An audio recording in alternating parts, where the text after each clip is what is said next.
This is a monumental day.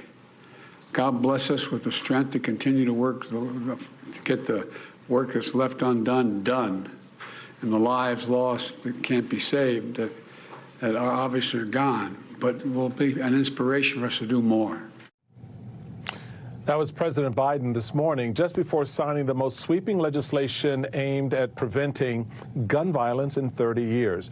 The legislation provides incentives for states to enact red flag laws, fund mental health services, closes what is known as the boyfriend loophole, and requires enhanced background checks for 18 to 21-year-olds.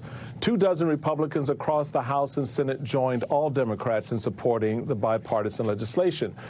But the signing comes just after the Supreme Court struck down a New York law that restricted concealed carrying of a handgun in public. Joining me now is Ohio Congresswoman Joyce Beatty, chairwoman of the Congressional Black Caucus.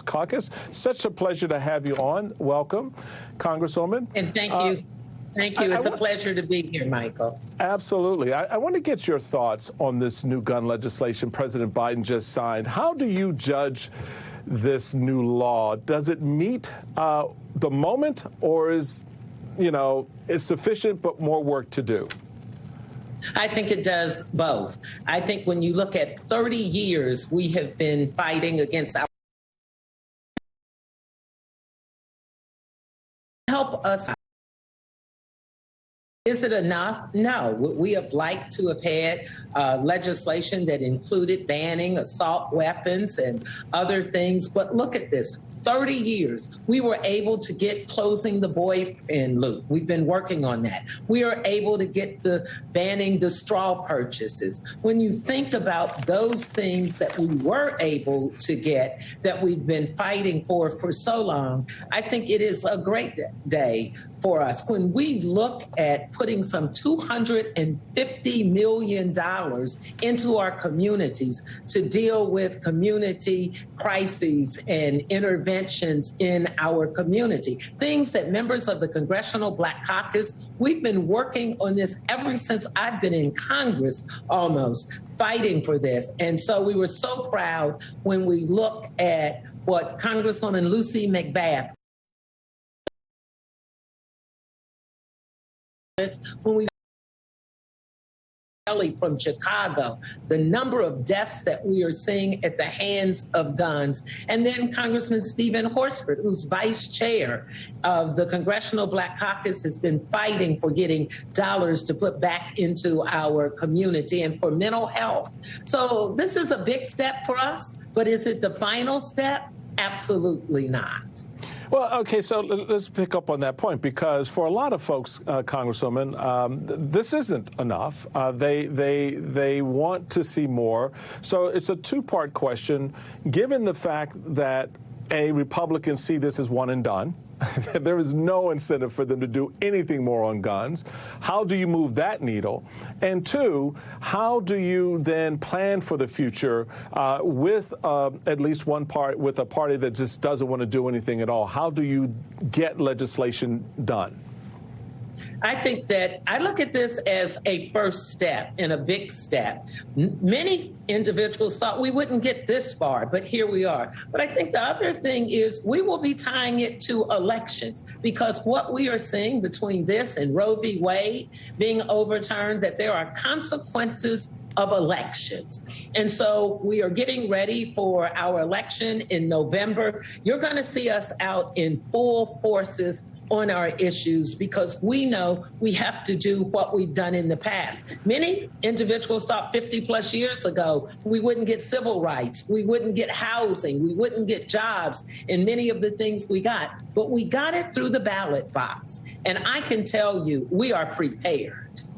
So let's, Congressman, let's turn to Roe and the decision of the Supreme Court. In her press conference on Friday, Speaker Pelosi made a connection between the two Supreme Court rulings and pointed out what she sees as hypocrisy. Such a contradiction. Yesterday, the states cannot make laws governing the constitutional right to bear arms. And today, they're saying the exact reverse, that the states can overturn a constitutional right for 50 years, a constitutional right for a woman having the right to choose.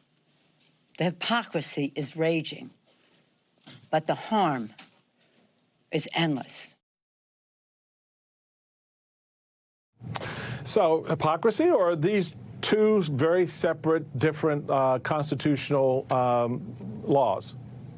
Absolutely not. I think it's hypocrisy at its best. And I'll take it a step further. When you're doing what you're doing with the states, you cannot one day say that states cannot have a right, and then the next day you want to say states can have a right. I also want to look at my Republican colleagues who refuse to put money into our communities when we were talking about Build Back Better and helping those, whether it was mental health, whether it was a child tax credit, whether it was putting food or health care for children and families. They wanted no part of that. But yet you want to have mandated government pregnancies and you don't want to take care of those babies. Hypocrisy again. So, Congressman, we got this little ditty from Texas Senator John Cornyn, who responded to a tweet by former President Barack Obama that denounced the Roe versus Wade decision. Cornyn's tweet said, "Now Duplessis versus Ferguson, Brown versus Board of Education." Do you believe Senator Cornyn was suggesting SCOTUS reverse the Brown versus Board of Education decision? What does this even mean?